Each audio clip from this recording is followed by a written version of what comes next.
Maraming mga tao, mga kaibigan, ang abala sa lahat ng bagay pero wala silang pinaghusay na kakayahan. At dahil doon, namatay na lang sila at iniwan nila yung daigdig nito nang walang nakakaalala sa kanila. Pero yung mga taong may pinaghusay, mga taong mayroong focus sa buhay, yun yung mga taong pag namatay, mahirap kalimutan, mga kaibigan. At yun ang gusto kong mangyari sa buhay mo. Yung may pinaghusay sa buhay, yung buhay na mabisa sa daigdig nito. At ako naniniwala na ito ay pwedeng mangyari sa iyo. Kung gusto mong maging isang matagumpay na tao sa daigdig nito, ito ang dapat mong malaman.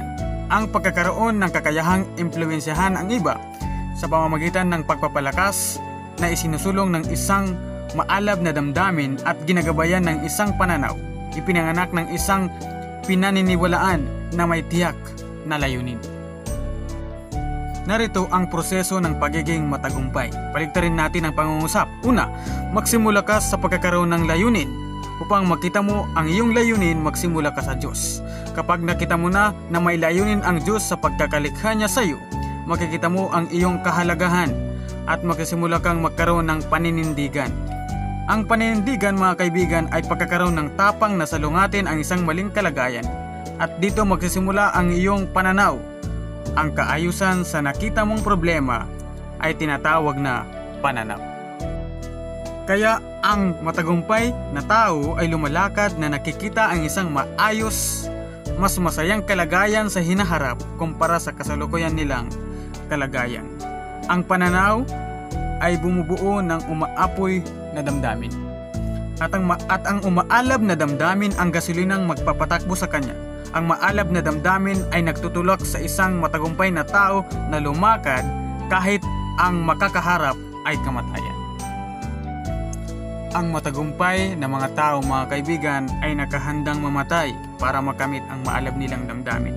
At tandaan po natin, mga kaibigan, hindi lang po kamatayang pisikal, kung hindi kamatayan sa pagiging sikat, hindi naghahangad sumikat, kamatayan sa hindi pagsang-ayon ng marami, hindi naghahanap ng pagsang-ayon ng karamihan, kamatayan sa pagkakaroon ng mga kaibigang sumasalungat sa kanila, paghiwalay mula sa mga kaibigan na disang-ayon sa kanilang pananaw. Ang totoong mga tao, mga kaibigan, na matagumpay ay maaaring mawala ng mga kaibigan dahil hindi sila naiintindihan ng mga ito. Kapag nakita ng mga tao ang iyong sumisiklab na damdamin laban sa isang kahirapan o problema, mabubuhayan sila. Magkakaroon sila ng pag-asa na pwedeng baguhin ang bukas at iyan ang magiging dahilan ng pagsama nila sa iyo.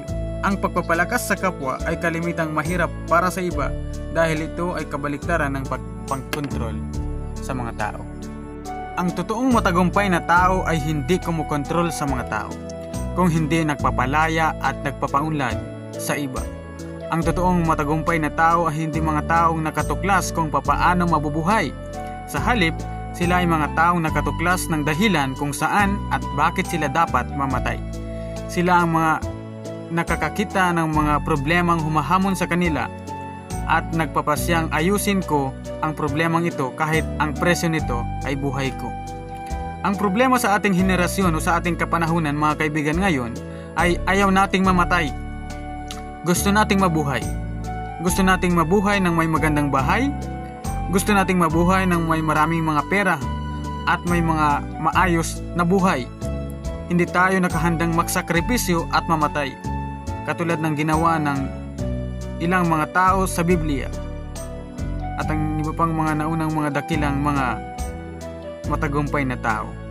Ang kamatayan, tandaan po natin, mga kaibigan, ay bahagi na ng pagiging leader.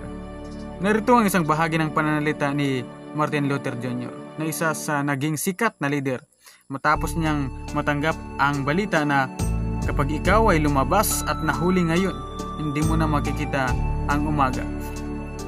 At sa kanyang pagmimensahe sa maliit nilang iglesia ay ganito ang naging tugon niya sa pagbabanta. Hindi ito isang problema. Hindi ka isang totoong matagumpay na tao hanggat hindi mo masasabi ang pangungusap na yan. Habang ang kamatayan ay pinaproblema mo, walang mga tao at pamayanang mababago. Ang sabi ni Jesus, mga kaibigan, kung ang hinahanap mo ay ang buhay, mawawalan ka nito. Ngunit kung nakahanda kang mawala ang buhay mo dahil sa akin, magkakaroon ka nito. Ang buhay mo'y maaalala sa kaharian ng Diyos. Dapat nating itanong sa ating sarili mga kaibigan na ang ginagawa ko ba ngayon ay may kabuluhan na hindi ako malulugi kahit dito ako mamamatay? Kung wala pa tayo sa ganitong kalagayan mga kaibigan, tayo ay taga-subaybay lamang. Ang susi sa pagiging matagumpay na tao, una, maalab na damdamin, pasyon, at matatag na paninindigan, conviction, nakahandang magdusa, patuloy na nakahandang mamatay.